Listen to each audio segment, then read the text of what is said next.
The Nigerian national football team, the Super Eagles, encountered difficulties during their trip to Libya for the second leg of the 2025 African Cup of Nations qualifier match. After winning 1-0 against Libya in Nigeria, the team traveled to Libya for the return leg match. However, upon arrival at the airport in Libya, the Super Eagles faced various challenges. While giving a detailed report of events, Director of Communications of the NFF, Dr. Ademola Olajire, said the delegation, which included 22 players and team officials, departed from Kano International Airport.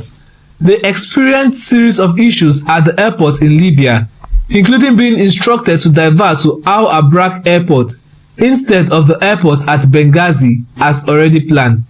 Difficulties in finding transportation and accommodation, hostile security officers, and a lack of food, water and communication networks.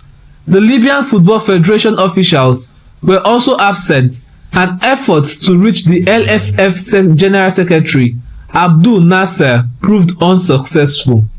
The situation escalated when reports emerged that the Libyan government had mandated a minimum 10-hour delay for the Nigerian delegation.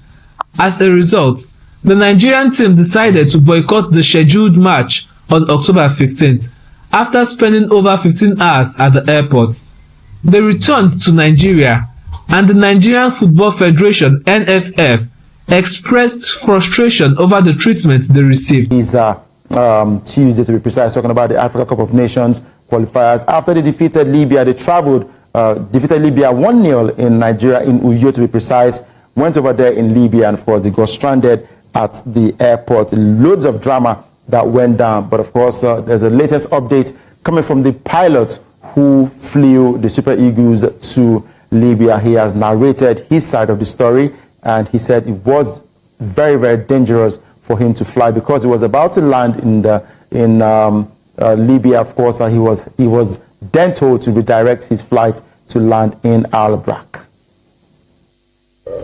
The flight plan was to land as destination Benghazi, Benina, but unfortunately, and we got the approval from the Libyan Civil Aviation Authority that we are approved to land in Benghazi, but unfortunately when we start descent they asked us to divert to Nabreg, which is at almost 150 miles, that is 300 kilometers around, more far, but it's at the east, so it wasn't our alternate, something which is not good. Because in aviation we have our flight plan, we calculate the fuel to our destination, so we have to avoid this kind of thing because it may... In response, the Libya Football Federation stated that the situation was due to routine air traffic and logistical challenges rather than intentional actions. Meanwhile, the LFF highlighted that they also encountered similar situation in Nigeria, which wasn't made public.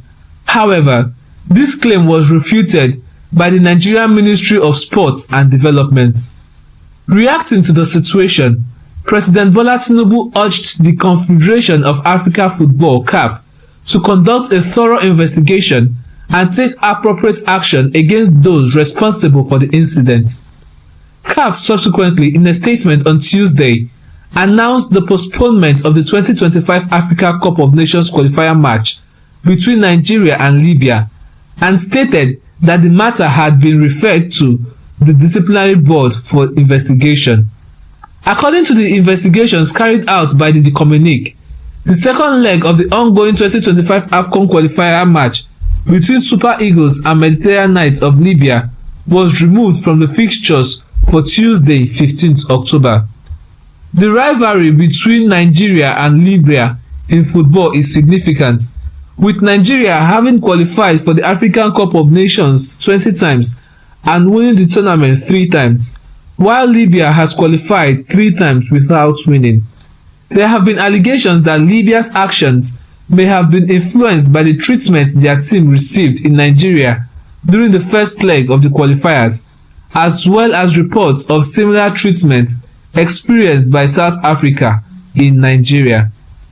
The implications of the Nigeria Football Federation's decision to boycott the game should be carefully considered. It is essential to evaluate the potential impact on future relations between the two countries and the overall integrity of African football qualifiers. This situation also highlights the need for open dialogue and diplomatic efforts to resolve any underlying tensions between the football associations of Nigeria and Libya. Both countries should strive to uphold the spirit of sportsmanship and ensure the fair and respectful treatment of visiting teams.